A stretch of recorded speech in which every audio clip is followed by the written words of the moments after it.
basically, the major difference is in retention. Today's research tells us that when you read something, an average human being, what he reads, he retains 10% of what he has read. Average human being. What a person hears, what he hears, an average human being, he retains 20% of what he has heard. What a person sees, an average human being retains 30% of what he has seen. What a person hears and sees together, it's called as video. Video is the short form of?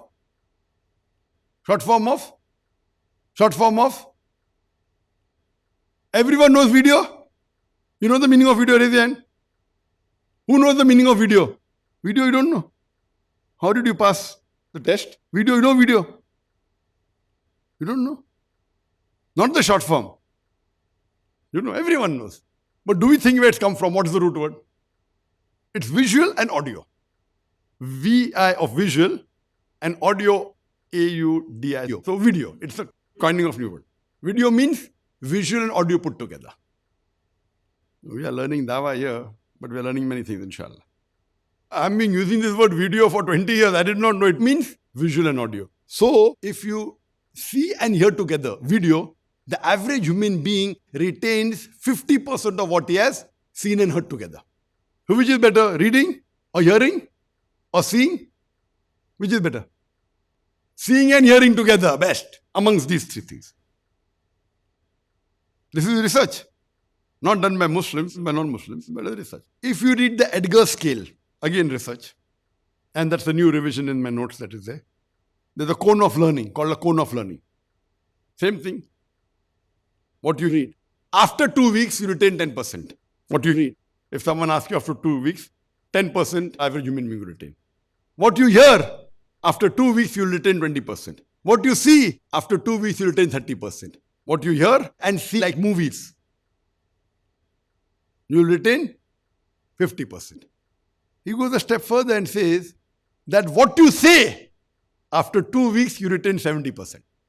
For example, you have prepared for a speech. Correct? Everyone prepared for the 3-minute speech? If you prepare, you say it. After 2 weeks, I tell you, repeat it. Average human being will only be able to repeat 70%. Some may be able to repeat 100%, average. So what you say, you retain average 70% for 2 weeks. But we are not here to teach you for 2 weeks. We want it to be permanent, inshallah. That's the reason. Repetition, rehearsal. He goes to a level further and says that if you say and enact, like saying means in a group discussion, maybe in a TV talk, saying. But if you enact it, like you do a skit, you enact it, you're saying, seeing, hearing, all put together, the chances you'll retain after 2 weeks is 90%. If you enact it, the people normally have to do a skit. In school, you enact a skit. We're talking about halal, inshallah. If you ask them to enact after 2 weeks, average human being will repeat it 90%, 2 weeks. It doesn't give the scale after 2 weeks.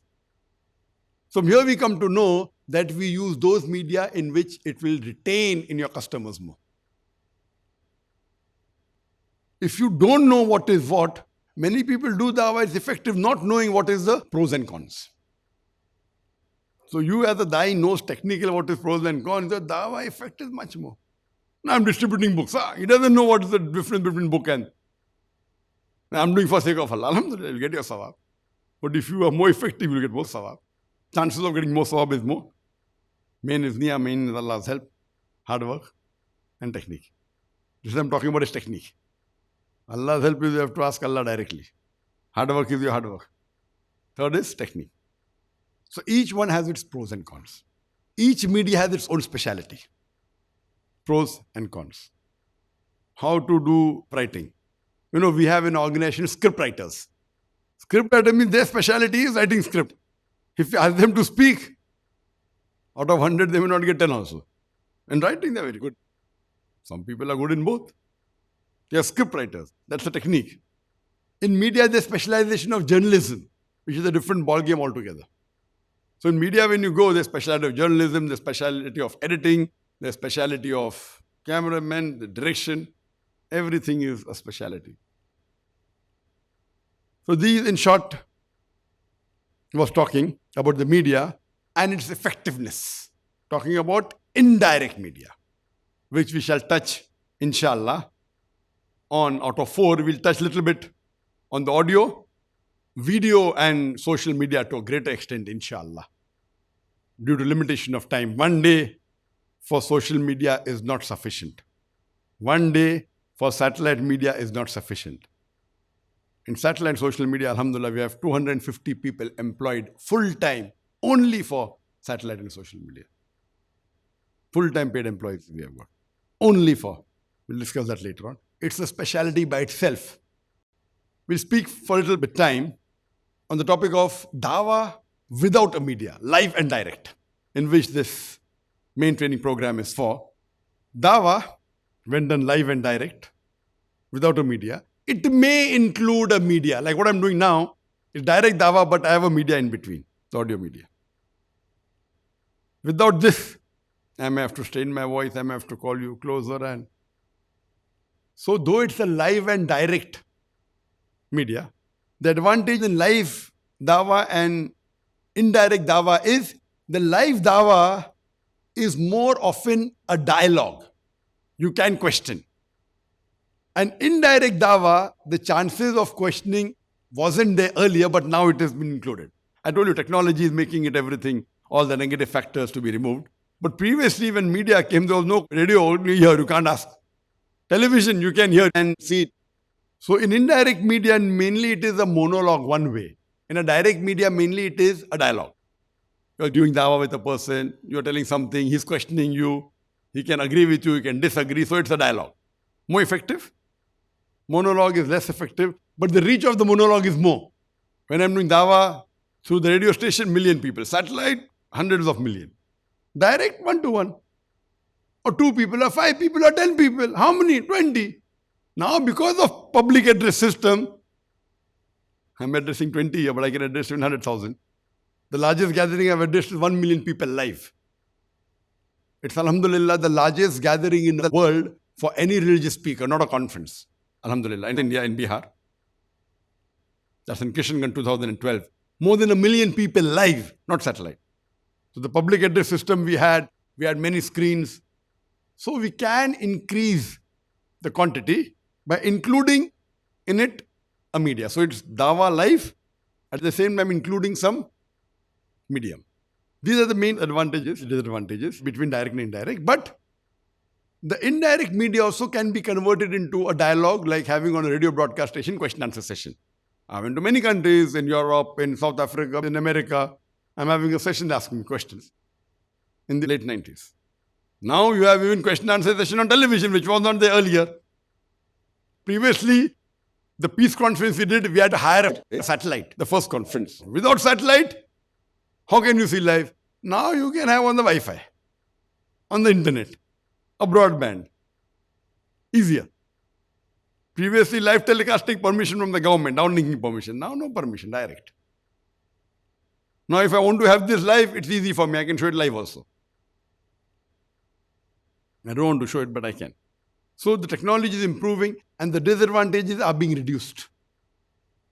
So the monologue can be converted into a dialogue in the media also. Each has its pros and cons. Now coming to the basic live dawah, direct dawah, it can either be done on an individual level or it can be done on a public level. This training program is mainly speciality of doing dawah on a public level. But when we say we are training you for a public level, we are killing 2 birds with 1 stone. When I train you for individual dawah, you cannot come on the stage generally. But when I'm training you for the public level, most of it can be used on an individual level also.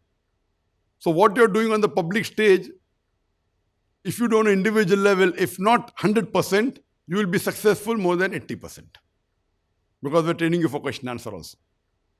But if you're trained as an individual, so a person who's a specialist of 1-to-1, chances of him being also a specialist of stage is rare.